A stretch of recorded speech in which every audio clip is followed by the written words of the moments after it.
Hello guys, this is Bipasha and welcome to my channel Bipasha's Blog. আজকে আমি যাচ্ছি বকরিবাড়ি মহামায়া মন্দিরে পুজো দিতে। তো সেই ব্লগটা আজকে আমি তোমাদের সঙ্গে শেয়ার করব।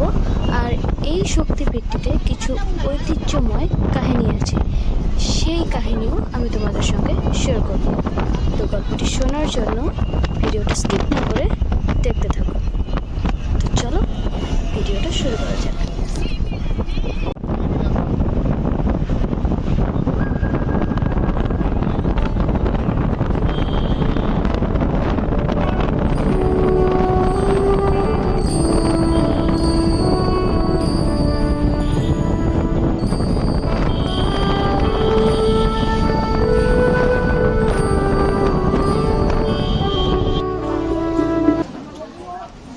এই হচ্ছে মহামায়া মন্দিরে ওঠার প্রথম সিঁড়ি।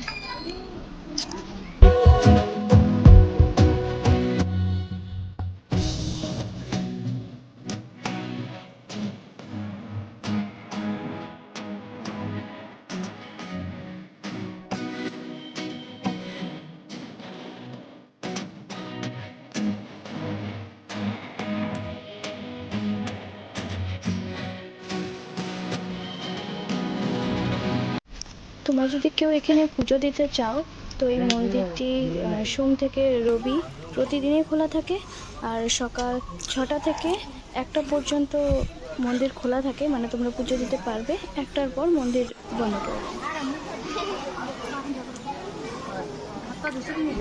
এই যে এনার জন্যই আমাদের লাঠি দেওয়া হয়েছিল, কারণ লাঠি থাকলে নাকি ওরা সামনে আসে না।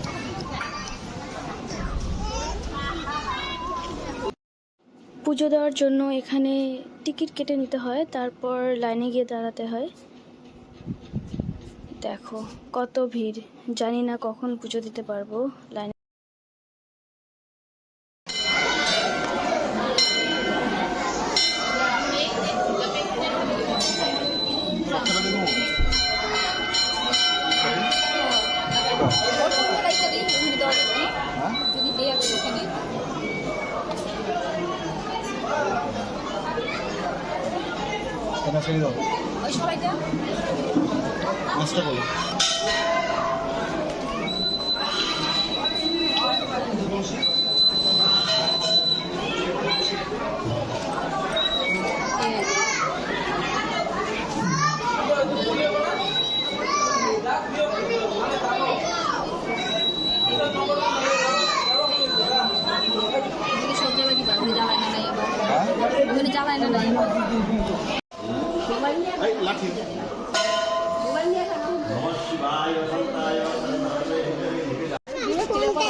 আমাদের মোবাইলে দিবে তাহলে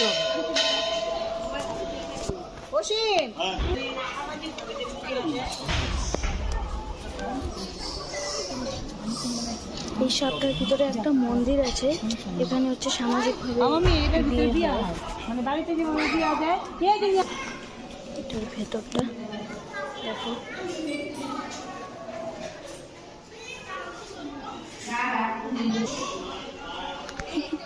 দেখ মিষ্টি মিষ্টি মিষ্টি হয়ে দেখ, উকুন উকুন পাইছে দিতেছে।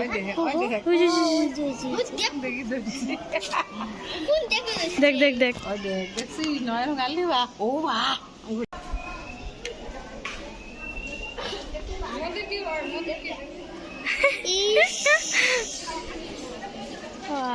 আমগো একটা ভাই আছে।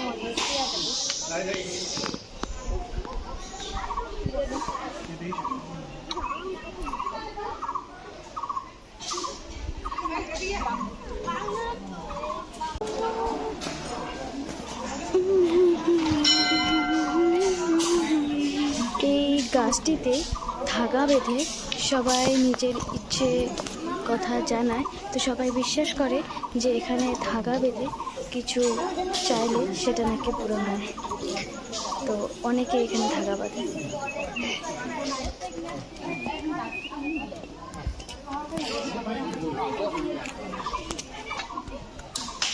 ওই উপরে বান্দর সবাই তো উপরে বান্দর বেশি উপরে বান্দর নাই একটা আছে জঙ্গলে নাই আমরা উঠলাম ওই দেখো এই মন্দিরটি ধুবড়ি থেকে 30 কিলোমিটার পূব দিকে আছে। তো উপরে উঠতে উঠতে চলো সেই ঐতিহাসিক কাহিনীটা শোনা যাক। কি হরণ হয়ে গেলি? ওই দেখো লম্বা সিঁড়ি ওই যে ওটা দিয়ে যায় না। ব্রহ্মার পুত্র দক্ষ প্রজাপতি ব্রহ্মাণ্ড দেবীকে নিজের মেয়ে হিসেবে পাবার জন্য তপস্যা আর যজ্ঞ আরম্ভ করেছিল। দক্ষ প্রজাপতির তপস্যাতে সন্তুষ্ট হয়ে দেবী শক্তি তার মেয়ে হিসাবে জন্মগ্রহণ করেছিলেন। কম বয়সী দেবী শিবের ভক্ত হয়ে পড়েছিল আর ভগবান শিবের প্রতি আকর্ষিত হয়েছিল। কিন্তু সতীর বাবা দক্ষ প্রজাপতি ভগবান বিষ্ণুর ভক্ত ছিল আর সে শিবকে ভগবান হিসাবে মেনে নিতে পারেনি। বাবার ইচ্ছে না থাকা সত্ত্বেও দেবী শিবের সঙ্গে বিয়ে করে। নিজের মেয়ের ওপর অসন্তুষ্ট হয়ে আর শিবের ওপর প্রতিশোধ নেবার জন্য দক্ষ প্রজাপতি যজ্ঞ আয়োজন করে। আর সেই যজ্ঞতে দেবী আর শিবকে বাদ দিয়ে সবাইকে নিমন্ত্রণ করা হলো।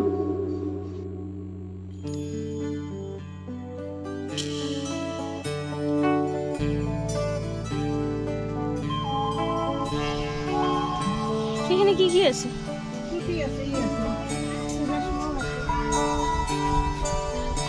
ফুটি খাবি? মিষ্টি?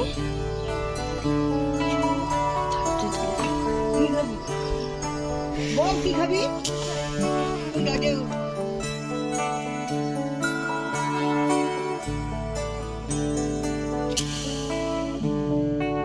যজ্ঞর কথা জেনে সতী শিবকে তার সাথে যাবার জন্য অনুরোধ করল, কিন্তু শিব যেতে রাজি হল না। শেষে শিব সতীকে একাই যজ্ঞতে যাবার জন্য অনুমতি দিল। কিন্তু যজ্ঞতে আসার পরে সতীকে তার বাবা অপমান করল। এই অপমান সহ্য করতে না পেরে সতী তার বাবাকে অভিশাপ দিলেন আর নিজে আত্মত্যাগ করলেন। নিজের পত্নীর আত্মত্যাগের খবর পেয়ে শিব উগ্র রূপ ধারণ করে যজ্ঞ ধ্বংস করে দেয় আর দক্ষ প্রজাপতিকে কেটে ফেলে। শিব সতীর দেহ নিয়ে স্বর্গ, মর্ত্য ও পাতালে তাণ্ডব করতে লাগলো। তখন বিশ্ব ব্রহ্মাণ্ডকে রক্ষা করার জন্য উপায়হীন হয়ে ভগবান বিষ্ণু সতীর মৃতদেহটা 51 টুকরো করতে বাধ্য হলেন। এই 51 টুকরো যেখানে যেখানে পড়েছে সেখানেই একটি করে শক্তিপীঠ গড়ে উঠেছে।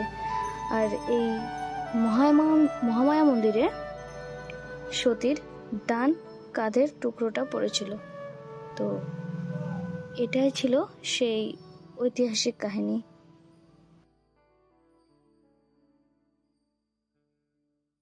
এখান থেকে কিছুটা দূরে 10 মিনিটের মতো লাগে। ওখানে মহামায়া স্নানঘাট আছে। তো লোকে বিশ্বাস করে সেখানে নাকি মহামায়া স্নান করতো। তো এখন সেই জায়গাটা স্নানঘাট নামে সবাই জানে। তো সেই ব্লগটা অন্য কোনো ভিডিওতে দেখাবো।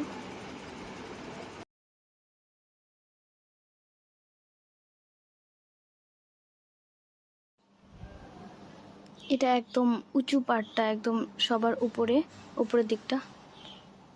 এটা একটা মন্দির।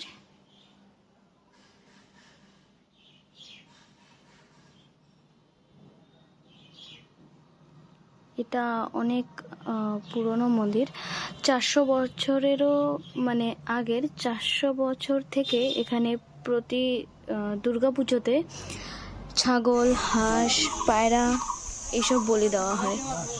আর জানুয়ারি ফেব্রুয়ারি মাসে এখানে শক্তিযজ্ঞ করা হয়। আর তখন বিভিন্ন রাজ্য থেকে অনেক লোক আসে সেই শক্তিযজ্ঞ দেখার জন্য। তো আজকের ভিডিওটা ছিল এতটুকুই। ভিডিওটা ভালো লাগলে লাইক, কমেন্ট, শেয়ার ও সাবস্ক্রাইব করতে ভুলো না। তো আজকের মতো টাটা। ছবি তুললাম।